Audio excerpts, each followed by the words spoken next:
kickstand out here too, pushing into the floor. And if he has pusher syndrome, he's going to resist any attempts to get him back vertical. And if he can get a hold of anything of that hand over there, or leg, he's going to. And he's going to push into it, and that's just how he's gonna do it. Some people will have enough balance, sitting balance, that they'll just stay and maintain this position. But others, if you get them sitting up and they have pusher syndrome, they're gonna push, and then at this point, they don't have the physical ability to hold themselves up, and then they're just gonna fall over. So, I feel like the majority, though, that I've worked with have been able to hold that position. Hold by holding on, or hold by? Just maintaining their sitting balance in that position. Yeah. Yep.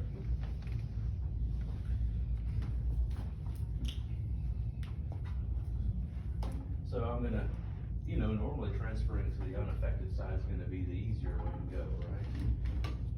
Yes. Yep, but Michael's in this position here. Oh, that's fine, we'll just do our low pivot transfer this way here. Let me pull this chair up to your side. He's probably gonna go ahead and get a hold of the chair and like stiff arm it.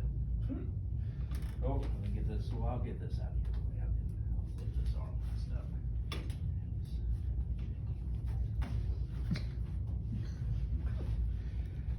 So if I do try to transfer him this way, he's just gonna get a hold of something and push, or maybe he'll, we'll get to a point, and he's gonna stiff arm that, like it really doesn't work. There's no like, oh, let go, oh, don't do that, like it's not happening. Like that's the way it's gonna be. So when somebody's in this stage, in this frame of mind or the way they're physically behaving, it's not like this behaving, it's just the way he's doing it. You transfer to this is the time that you definitely always transfer to the affected side. And it's still not pretty, because he's still pushing. So he's still not able to really hold his body in a position. The only benefit is like he's pushing in that direction, and that's the direction we're going. He's still not like keeping like a great sitting balance or great position. So it's still not pretty. A lot of times if you go to correct a leg like that, they're just gonna throw it back out to the side where it was. So you usually have to like corral it and put your foot against their foot so they don't, sometimes they'll ever push more. Does that ever make them pull more? No. Because then they're just usually pushing up against you. Sometimes they'll pick their foot up and put it over back where it was, yeah. Like, I've gotta push this one. Are they aware of the fact that, like when you're dealing with them and you're trying to move, or like, they're just like, I can't do anything about it? No, they're usually, luckily you can fix this pretty quickly and it resolves fairly quickly, but when they're in it, there's no self-awareness of what's going on. So it makes for not a very pretty transfer, and you don't go through the whole process of like, all right, we'll scoot forward to the edge, let's point our heels to the direction we're going. You really don't go through that. You just end up doing a pretty low pivot transfer. Like hopefully maybe you can like get their arm off of the surface, and sometimes you just leave it there. And when they land, they're usually gonna, this is their spreading side. Yeah. How you can get flash and then push. It's weird. Well, sometimes again, maybe they have enough musculature over here to hold them up and not keep them from tipping away. Usually we're gonna do this transfer, it's just gonna be all in one. We're gonna go all the way over towards your chair. End up like that, because that's flaccid. It's not very pretty. But realistically, that's the way it happens. So, let me have this on for a second. Oh yeah, thank you very much. Thanks a lot. Who knows what I have to do to get him over. Alright, so come back to the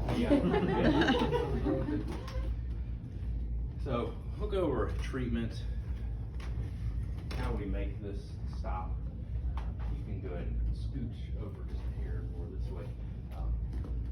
The textbook and some stuff in your outlines goes over like how when somebody's in their pusher stage, how you would do standing and gait training, and you don't want to do that at all. Of all the people I've had who are in this state, they're like, no, we're not standing. Like this person is very like disconnected from reality, doesn't know what's going on. Clearly, very low insight into how they're functioning right now. We're gonna fix this problem in the sitting position. It's gonna be the easiest, safest way of doing it. We're not gonna do any walking or any standing until we fix this, and we're really not gonna get anything purposeful done until we fix this. So, like okay, they've got pusher syndrome. All right, all the therapy is gonna be geared toward fixing that before we can move on to anything else. And sometimes it's been, I feel like, resolves in a day, sometimes within a week, but I don't feel like I've had anyone who's permanently like stuck in this. When does it It's right after Rome State happens. you right straight happens, Yeah. they immediately go here and that lasts like until it's resolved? Yep. And but from my experience, it doesn't really like, oh, he's got it, but it's mild, or she's got it. It's always really resistant to that. So some people have the, perceptual deficit where they think this is vertical, but they'll allow you to just passively correct them. And you can take care of it that way. But sometimes if they have pushers in there, that's when they're resistant to any kind of reason to get them back vertical. And I've had enough patients who do this. It's like you can recognize it immediately, and it's like, okay, I know what I'm gonna do. I've done this before, done this quite a few times. So you fix it in the seated position. So this is his unaffected side. This is what he wants to push with. If he can get his hand on anything, he's gonna push. Yeah. No matter what it is, he's gonna push. So you have to get him set up where he doesn't have the option to push, and you really lean way over onto the unaffected side in a way that you lean so much that even if he can't get his hand on something, he can't push. I've got him set up so he's really got nothing to push against here. Or let me flip this wedge around. I could have a wedge. If it's a shorter wedge, I'm usually working with ones that aren't this long front to back, that we really lean way over here, and he's kind of flaccid over here, so he doesn't have like the ability of his trunk to sit him back up over here. So once he is here, he's pretty stuck there. And I don't think I've had anybody have to get like that far over before. You can use a chair as well. You can set a chair up on the mat and have him lean his arm on the chair for all that. It works pretty well. And you give him no option to push. You gotta get him set up where he can't get his hand on anything. And it does involve leaning towards the unaffected side. Do you just, if they're pushing, do you just pick your arm up and slide it through? Yeah.